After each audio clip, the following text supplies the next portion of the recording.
The Ryan Goodman and Tanguay podcast is brought to you by FanDuel, the exclusive wagering partner of the CLNS Media Network. Oh, baby. Jeff Goodman, he's got to be in a residence inn or someplace. That's not his kitchen. He's somewhere on the road. Where are you? Where are you right now? In Houston. I flew from Vegas directly to Houston. Usually I come home in between, but you're in Vegas to come all the way back for a day to then go back. I was just like, you know what? And the McDonald's All-American game is tonight, and I like to see those kids.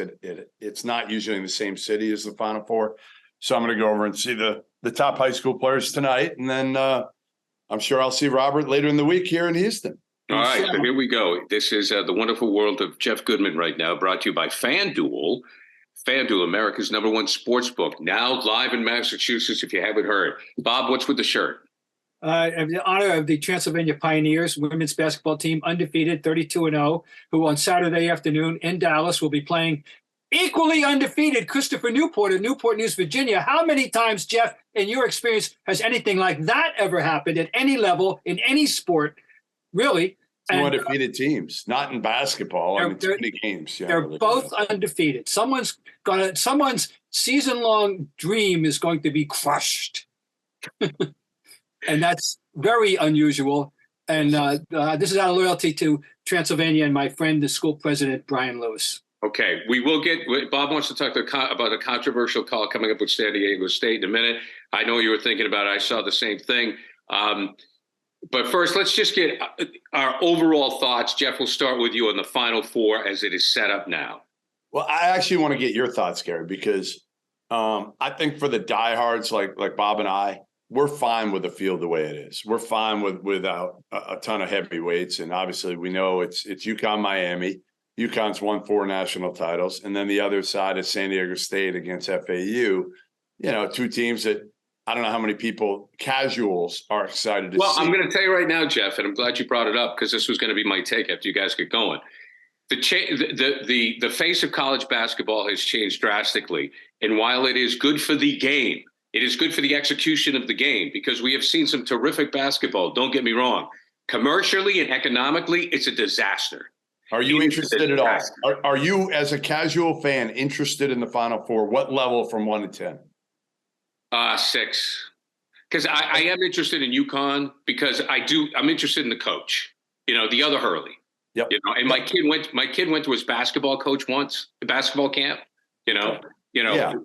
And I was I'm worried about this. That's what I'm worried about. I'm worried about a few things. All right. First of all, the reason we are where we are is because you've got the transfer portal, you've got NIL, you've got these inflated balls that don't help the 3-point shooting right now. They're overly inflated because the people that are actually blowing up the air in the balls are not actually basketball guys. It could be anybody.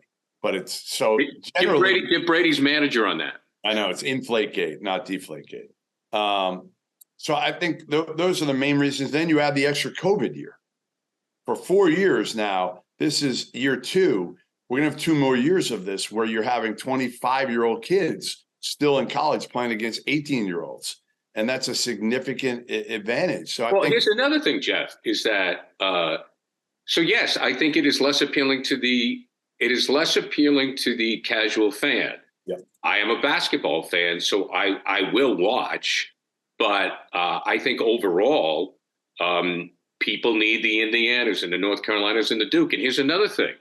Are any of these guys from Florida Atlantic or San Diego State, are they playing in the NBA after this? Probably not. That's another thing. People want to see the new stars of tomorrow. So commercially, I think it's a disaster for the league. Hard sell. It's a hard rating sell. Already the tickets have gone down on the secondary market about 40%. Sure. And Houston's not a great city to have it in anyway because it is incredibly spread out. You've got some people staying by the arena, which is 20 minutes away from downtown. I'm downtown. There's people staying in the Galleria. That's 20 minutes from both downtown and the arena. The best places, Bob knows this, to have the Final Four are those that are condensed. Indianapolis, New Orleans, San Antonio, with good weather also. Yeah, here's another thing. And Bob, before you get going, I'll throw this out to Bob. who travels? I mean, when you talk about UConn. Just UConn. Just UConn.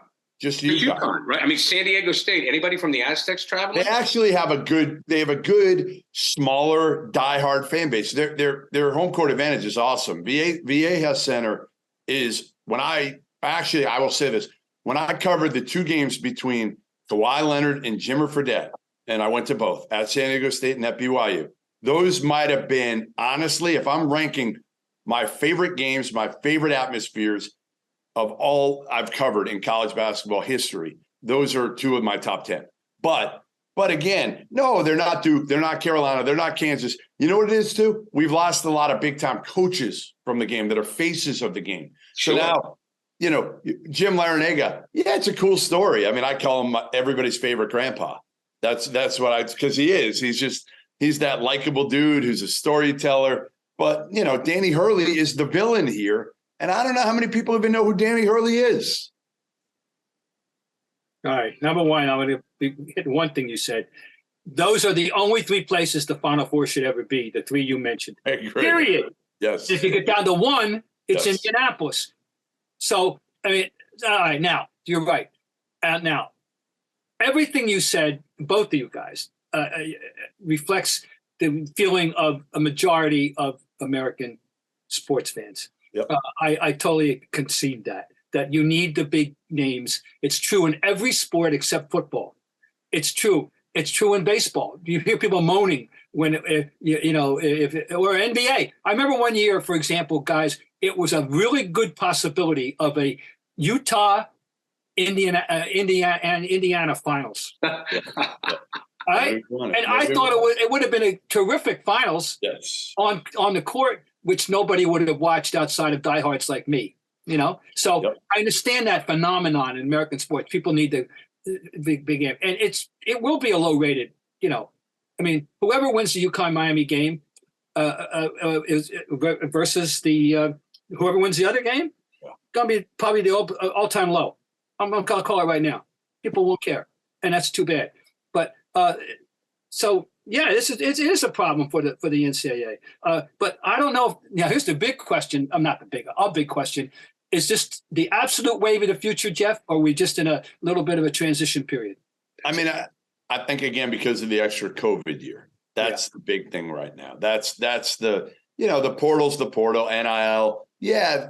But again, those guys, whether it's NIL or not, like there's some schools will benefit. Miami benefited from the NIL this year, right? They were able to get Nigel Pack. Like they fought Purdue for Nigel Pack. It's a great example, Bob. Well, Purdue didn't have NIL. They didn't have NIL, so they couldn't. That might have been the difference for Purdue getting here. And we know that Nigel Pack. Jeff, is he the guy on his third school?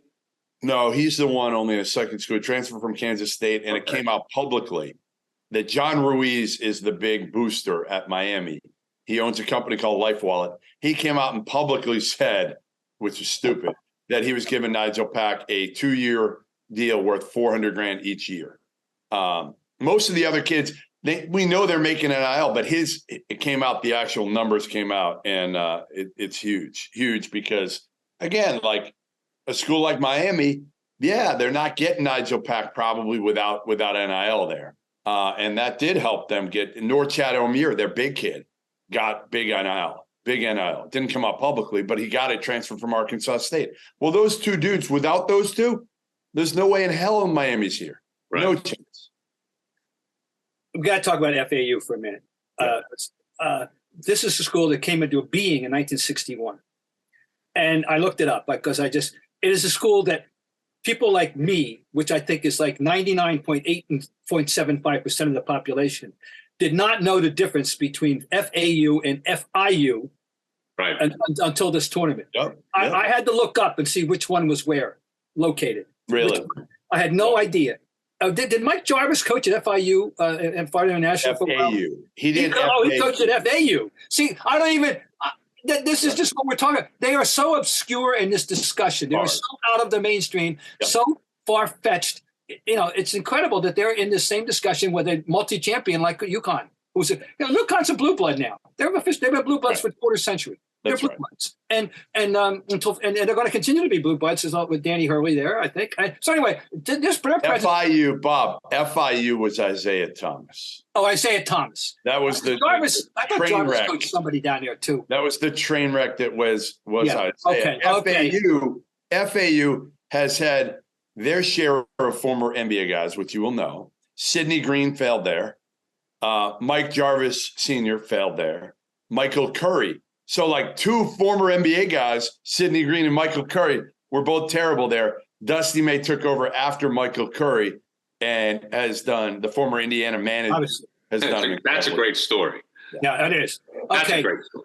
Now their opponent, I have long maintained, is the sleeping giant of college sports, San Diego State.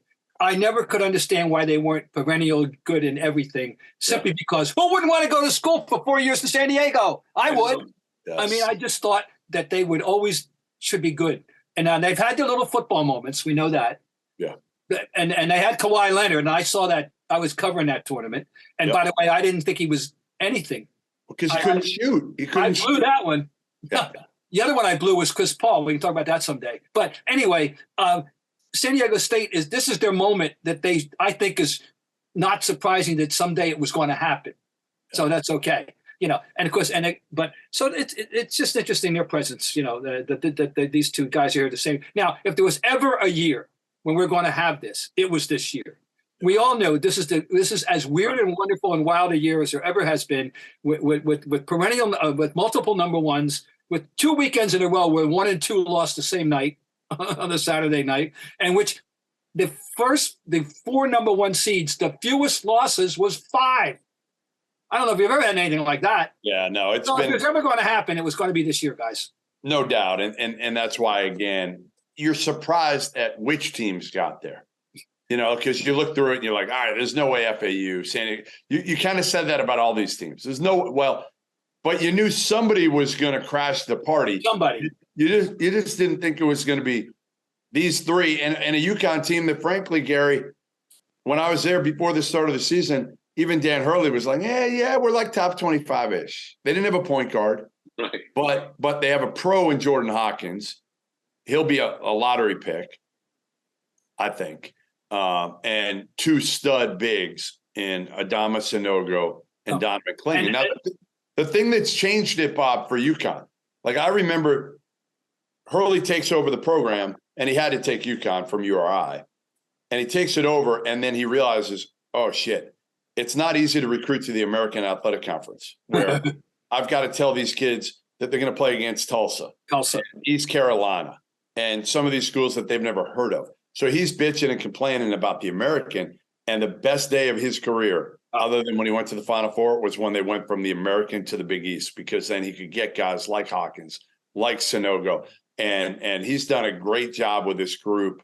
They're the clear favorite. And again, Hurley, he's not he's not your traditional villain, but he's entertaining as hell on the podium, as Bob will find out, on the court, obviously, with the refs. There's nobody more entertaining. Look, just put a camera on him all game. He's the coach. You're fixated. He's the coach most likely to get a crucial tee at the wrong moment. Yes. He's proven that this year. He and his brother. Yes. Yeah. No, Bobby's a bad, but I don't associate him as much as Danny. Oh, yeah. You just don't see him as much in the Pac-12. Yeah, that's right. You do. Okay. All right. All right, guys, we're going to talk about UConn. Garrett. They're a unique. Go ahead. They're a unique team in the history of sport. Nobody ever brought a useful 7-2 guy off the bench in the history of college basketball that I know of, other than UCLA with Swen Nader. But he wasn't 7-2. Nader. He was 6'11". Oh! I caught that one on the fly. I didn't want to. But no one's ever brought a 7-footer off the bench like this. They've brought 6'11". Swen Nader. The only reason I remember Swen Nader is he was the other net, other than Dr. J. He was the other guy in the nets. All right. Bob has some wants to talk about the call against San Diego State coming up, and Jeff's going to tell you the schedule. So real quick. Massachusetts, listen up. The wait is finally over. FanDuel, America's #1 sports book, is now live right in your own backyard. New customers in Mass can get in on the action with $200 in bonus bets guaranteed when you place your first $5 bet. Just sign up, FanDuel.com/Boston Finally, you can bet on all your favorite sports, from the money line to point spreads to player props and more. The app is so easy to use. Just go on, boom, boom. Even I can use it. It's easy. Bet now on the app that is not only easy, but safe and secure. Don't miss your chance to get $200 in bonus bets, win or lose. Visit FanDuel.com/Boston to make every moment more on America's #1 sportsbook. 21 plus and present in Mass. First online real money wager only. $10 first deposit required. Bonus issued as non-withdrawable bonus bets that expires in 14 days. Restrictions apply. See terms at sportsbook.fanduel.com. Gambling problem? Hope is here. Gambling Helpline Mass .org. Gambling Helpline MA.org, I should say. Call 800-327-5050 for 24/7 support. So, Bob, San Diego State call at the end of the game. I saw the call, and at first my gut reaction is that's a non-call. That was my gut reaction. That's a non-call.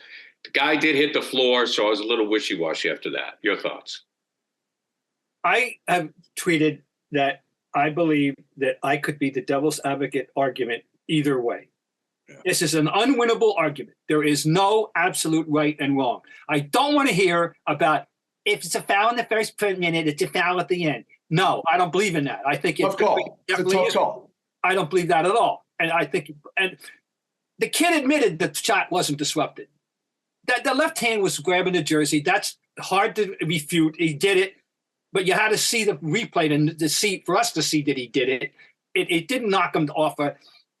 You hate seeing the game decided that way. We all agree to that. Everyone agrees. Oh, sure. Then everybody agrees. Then we disagree about the severity of it and whatever. But I wish it had not been called. I didn't want to root against the kid. You know, part of me said miss him, because that wasn't the way the game should end. But you don't want that kid to carry that around the rest of his life either if they lose the game. I don't want that. So I didn't want that either. But I wish it had not been called. And I think for me it's about a 60-40. You know, that I'd rather that it wasn't called than there was technically it was a foul, but it's just an inopportune moment for that. I agree with that. Foul. I agree. Technically, it was a foul. It sucks because you're right. You don't know how much it affected the shot, but the ref had the angle. I mean, he had the angle on it. Because here's the other thing that an argument people are making, which I support. You know how many fouls were called in the second half of that game? Go ahead. 11.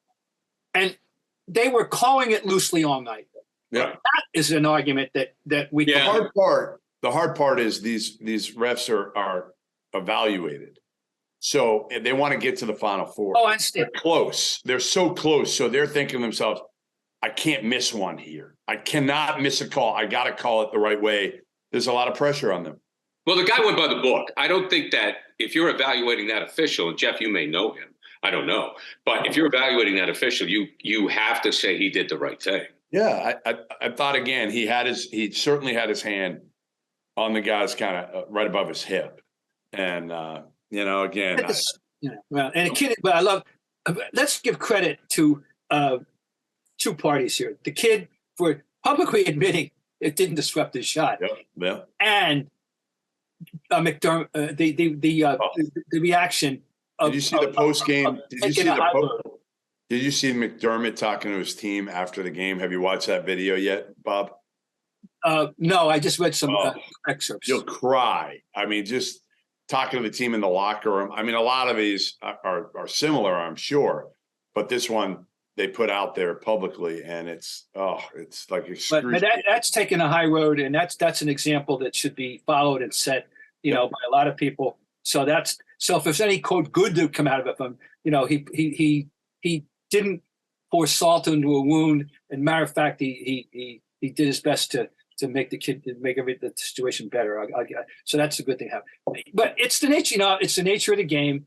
And the name that came up right away, and John Clougherty, 1989, Romeo Robinson, and then the same thing happened. They took him off the hook as much as possible. But if I'm a referee, it's my nightmare. I mean, imagine what's going on in the three referees' heads as that ball, either way, as that ball is inbounded. Please God, don't put us on the spot. That's what I would be thinking. That's the problem. No matter what you call, I mean, I get it all the time on Twitter now. It's never the team's fault. that they lose, according to the fan base. Never. It's always the official's fault. They didn't make a 3 in the second half or whatever. And, Gonzaga lost by 30. Okay, they lost by 30. Oh. And it was still the fourth foul on Drew Timme, which was not a great foul called by John Gaffney. But trust me, if Drew Timme had played 40 minutes with 0 fouls, Gonzaga here's the other thing, and I agree with you. It was a terrible fourth call. His third call was unforgivable on him. Yeah. He put himself in that position with a stupid third foul. Yep, you're right. There's another historical reference along the way in the tournament. I never forget. And I do, same thing. Everybody bitched and moaned because the guy got the fourth foul, but it was the third foul that right. Put him in that. Put him in the equation. Fault. No, Timmy, there's no argument there. And for me, no, Gonzaga. When you lose by 28, I'm sorry. Well, it's but also, yeah. And I picked them. They were my guys. But meanwhile, let's go Huskies. I'm going to come on board here. And I love Larinaga too, as I very much. But hey, why not? All four. I mean, it's going to be cool for me because again, it's just a different group. Brian Dutcher, San Diego State coach, Gary got the head job in his late 50s. He's been an assistant forever with Steve Fisher with the Fab Five. He recruited him, right, Jeff? He was the one who recruited a lot of the Fab Five. Yeah. Okay, one more question. I had one for you. I forgot already. Senior moment. You got Dutcher, you got Dusty May, you got Larinaga, who's been I know. before, but this is it for him. This is probably his last shot. And Dan Hurley, who's again an enigma. Were you aware that this is the first Final Four since 1979 that doesn't include a McDonald's All-American? Yeah, I just saw Jeff Borzola tweeted that the other day. Wow, that's fascinating. But that, again, we've gone the different route now where these high majors are now taking transfers because they know, looking at Kentucky and Duke over the last 10 years, you're generally not winning at all or getting even to a Final Four is hard without older dudes. Yeah. So maybe at the end of the day, it's a little tough love, and maybe it's better for the league because now you'll have some of the big schools with some veteran players on the team, because we all know it's a lot to have a 19-year-old phenom as a freshman come in and lead your team to a championship. Those guys are few and far between. So maybe if you have some veterans on the team, it's just better basketball. I mean, let's face it. They don't have the big names, but when you have guys that are more mature, it's better basketball. This freshman class wasn't very good either. That's the other aspect. And the top kids, a couple of them are going to overtime elite in the G League, Ignite. So you're losing a couple of those guys would be going to Kentucky or Duke. They're the highest end dudes. Right. They're going to be drafted in the top 5, Scoot Henderson and the Thompson twins.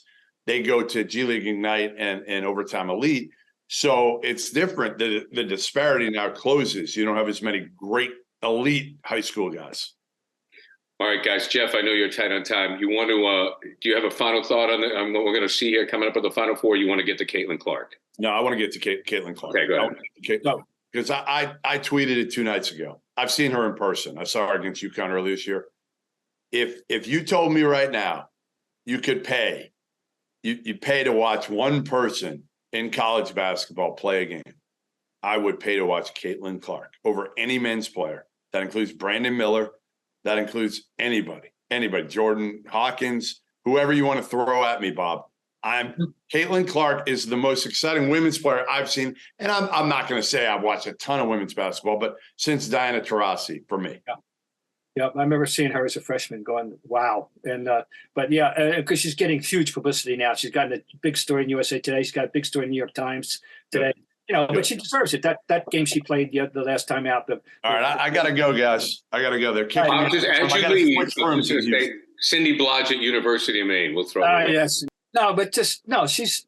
I can't dispute anything that Jeff's saying, and she's remarkable. And then she's going, and it's the dream game in women's sports, college basketball that they've been hoping for. People who follow that game, we're going to have a semifinal game of Iowa versus South Carolina. And by the way, I watched the whole South Carolina Maryland game, and they are extraordinary. And they're going to, if they win, and if this is the way they always play, they're going to win on one facet alone, and 2, their defense. 2, offensive rebounds. Their best weapon's the missed shot. They rebound about 40% of their missed shots.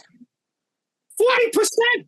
I mean, they're going to can a woman? I was going to can women live on second shots alone? Apparently, yes. In that case, well, you got a pair of 6'7s, and they're not always out there together, but they got them. And Boston's the best, the best big person. If Caitlin's the best player, but they didn't play that well against Maryland to me. They got to be able to play better than that, you'd think. But maybe this is the way they play all the time. I don't know. We're going to see. Bob, on the Celtics now, the headline that I saw today is Celtics want the first spot. They want to overtake the Bucks. So it seems that maybe they've come out of the fog a little bit here for the final run.